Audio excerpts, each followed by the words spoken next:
Hello and welcome to Clay to Canopy, the show where I attempt to make just about everything from the ground up. And welcome to week 19 of the Don't Wake the Dragon build series. I am getting ready to lay out the pieces for the floor. I'm going to go over there and sort out all of the circles and get ready to put in a layer of the circles onto the base. Now, I went and purchased a buffer because I thought I needed to buff the epoxy. There's a bit of a white haze over it, but when you wet it, it actually comes up clear and you can see the colorant under it. I was about to take the buffer and some car polish and buff it out before I layer on the next layer of epoxy. However, I was thinking that if I added water and the sheen comes up, then adding the layer of epoxy to it should do the same thing, and then I can buff out the final top layer.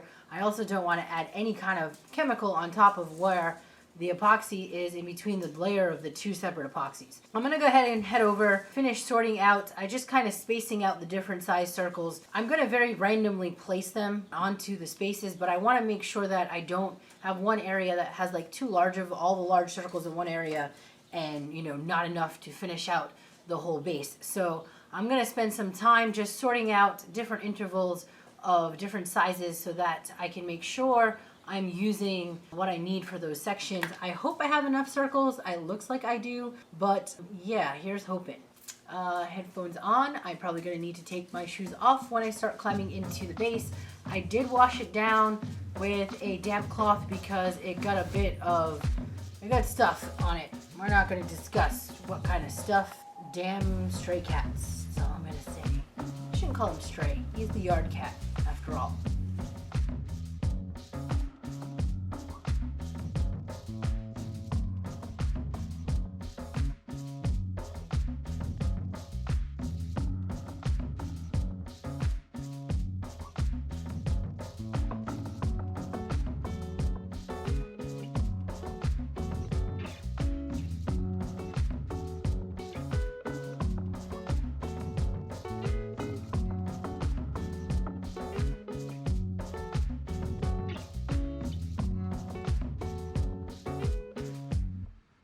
Yeah, freezing my butt off. Went to get a sweatshirt. This is taking an age. This whole section right here, it's down, and it's only down with just a little bit of epoxy. I'm gonna eventually pour another clear coat into it, into the negative space, and coat the whole top of it. But literally, this right here has taken about an hour and a half. So I'm thinking that this isn't going to be done in one shot today. It's probably going to take me a couple days to get the tiles laid out and then maybe even another day or two to get the resin poured in. I'm going to try and take care of laying down that task and then coating in between the space and see where I get. I will check back with you once I get this task completed. This place is a mess. It is Wednesday afternoon. I thought I'd be out here earlier. The morning was a nightmare, but I finished up the base. I was able to get all those tiles on. It took 2 days to get those tiles down and for me to pour a first layer of the clear resin over the top of them to kind of fill in the cracks. It needs another layer. I decided if I can get it to be a nice crystal clear layer and be one level surface, I won't have to sand it down. I can just kind of buff out the epoxy and call it a day. So I'm gonna go ahead and hit it with another round of epoxy, and we're going to catch some of that footage. I'm going to go over there and show you what it looks like right now. Before I do that though, I did make those nostrils and I filled them up with the peanut butter and just kind of left it. I don't really mind this texture, but I want to blacken this out, and I had picked up, the day I went to buy that router bit, I was poking in the resin section at the woodworking store, and there was this resin dye, and it's black, and you're supposed to just mix it into your resin. So I'm gonna go ahead and mix that up and get that in here so that when this goes on here, it'll be blackened out. I also just want to test it, see what it does, because I've not used this stuff, see if it's like still transparent. You know, how much do I need? Is it even worth it? Is it better off just adding in layers of that stain in between things? If you have to use so much of this stuff in the resin, then maybe it's not worth buying, right? Because this was like $8 and I can get a whole canister of the stain for about 15, and it goes a long way. So I don't know, this is a tester. I wanted to test out what it would be doing, and I also wanted to do it before I smack this on and drill out the holes. And it's also kind of a mess in here, so I do want to do some tidying Now that I'm done with all of the circles, I will probably pack that up, get it out, empty the trash, deal with bits of, just a bit of cleanup so I can breathe in here, because as soon as I pour the last of that, it's going to be back into here working on what's going on here. All right, so let me glove up, get you a little closer, and we will mix up a batch to paint in here. All right, I'm going to use a small brush for this, and let's see, I guess we'll just do a pump of each.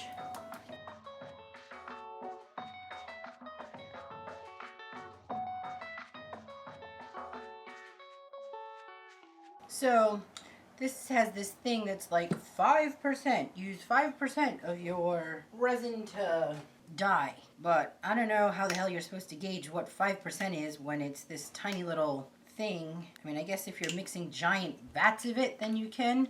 So I'm not, obviously, there's no way to measure this in this small amount. So I'm just going to add a couple drops until I get a color that I like and hope it cures. Oh, and it's not drops. It's like literally liquid.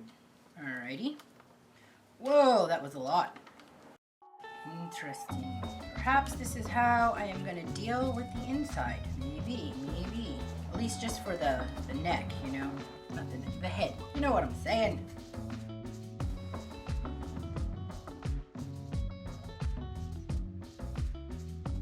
Well, mixed up too much, so I might as well try and add some color to the inside of this guy, since I got it.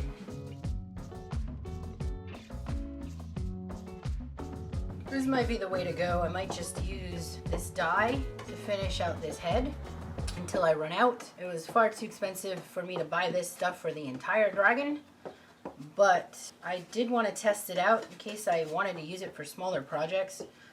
Now I know it could totally be used in place of the fabric, and I'm going to do that for the head. I don't want to mess with the aesthetic I already have completely planned out with the fabric and the mica, because one of the things I noticed, and we'll take a look in a minute when we look at the floor, is it's not exactly the same using that stain underneath the mica. It doesn't look as good as the sample of the fabric, and even the way the nose turned out when I did the underside sample doing the fabric then the mica. I can see a difference in the finish. I don't want to stop and retest what this dye is going to mean, not to mention I already have the materials. The fabric is also going to provide an extra layer of support and make it stronger, and I don't want to take away from that. Alright, I'm going to change out my gloves and let's head over and look at the base. It's a little bit hard to get the entire base in the shot because of where the lighting is right now. I took a picture of the whole thing, so I'll throw that up just so you can see it. But pretty much this is where I am, and I'm going to pull in a little bit closer over on the edge on the light. It might be a little bit funky where I have this sample. Don't know if this is going to show up right, but we'll try. I want to compare the two, so hopefully you can see this. There is a bit more of an iridescence happening with this tile.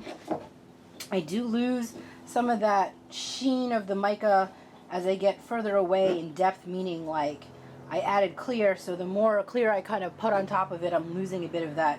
But you can see that it's not fully, it just filled in the gaps, but I have a bit of an unevenness where the wood tiles just kind of rolls over an edge. So I want to go ahead and add in some more epoxy and thicken it up so that this becomes a smooth surface and I don't have any of these little bits like this. So that way I don't have to deal with painting. I'll just go ahead and buff it out after that and call it a day.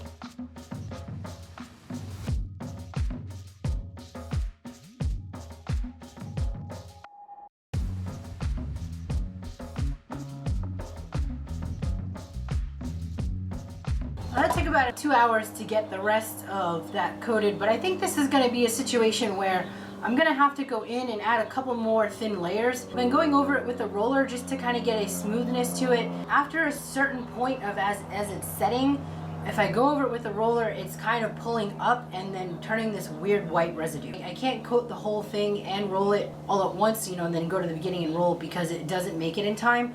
So I think my best bet is just to keep going with these small thin layers, and I'm just gonna have to do it a couple more times until I build it up enough to where I'm happy with it. I am gonna go ahead and start cleaning up this because I can't breathe in here. All of this drop cloth needs to get trashed and switched out to fresh because there's bits of it that's still kind of tacky. I'm done with the circles. Those got to go away. It's about 3:30. Hopefully I can get this done in under a half an hour. What are you doing? Causing problems.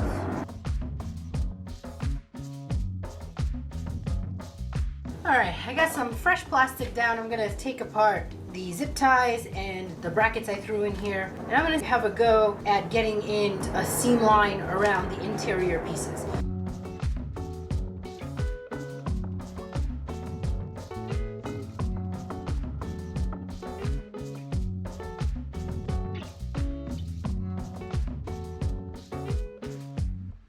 I have no rhyme or reason as to why I use the slow set. I basically just use it because I got a bunch of it. This particular weather is really calling for the fast set. Since this is gonna sit here overnight, it'll be fine. So I think what I'm gonna do is spend the next couple of days off camera, finishing adding layers to that base and working this head. Please like, share, and subscribe if you have not done so already. Stick around to watch this project all unfold. And remember, don't wake the dragon.